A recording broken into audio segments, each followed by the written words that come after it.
அனைவருக்கும் வணக்கம். கவிதை போட்டி. தலைப்பு பாலின சமத்துவம். ஆண் பிள்ளை என்றால் இன்பத்துப்பால், பெண் பிள்ளை என்றால் கள்ளிப்பால் என்ற நிலை மெல்ல மாறி பெண் பிள்ளைகளை மீறெடுத்து வளர்த்தனர் பெற்றோர். ஆசையாய் அன்னம் ஊட்டி மழலையின் ஒவ்வொரு நிலையிலும் மகிழ்ந்து தன் பெயர் சொல்வார் எண்ணினர் பெற்றோர். ஆனால் ஊடகங்களிலோ திரும்ப அவளின் பெயர்தான்.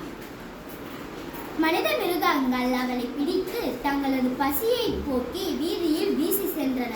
காரணம் பெண் என்பதினாலோ? திருமணம் முடிந்த பெண்ணிற்கோ ஆங்காங்கே பல்வேறு கொடுமைகள். காரணம் பெண் என்பதினாலோ?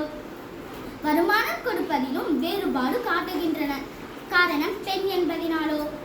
குழந்தைகளை கடத்தி வேசியாய் மாட்டுகின்றன. காரணம் பெண் என்பதினாலோ? ஆணில்லா குடும்பத்தில் ஆணாய் நிற்கிறார். இன்னல்களை வெளியில் சொல்லாமல் உள்ளுக்குள்ளே அழுகிறார்.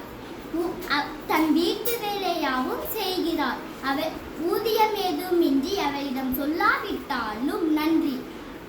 வலிமை மிகுந்த ஆணையும் வீடடிக்கிறாய் மங்கை எண்ணற்ற வழிகளையும் மறந்து. வலிமை மிகுந்த ஆணையும் வீடடிக்கிறாய் மங்கை எண்ணற்ற வழிகளையும் மறந்து. அவளுக்கும் ஆசை இருக்கிறது வானில் பறக்க தன் சிறகினை விரித்து.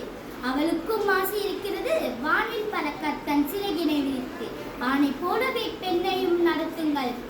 பெண்ணின் வாழ்வு சிறந்திட வழியனை வகுத்திடுங்கள். ஆணை போலவே பெண்ணையும் நடத்துங்கள். பெண்ணின் வாழ்வு சிறந்திட வழியனை வகுத்திடுங்கள். நன்றி.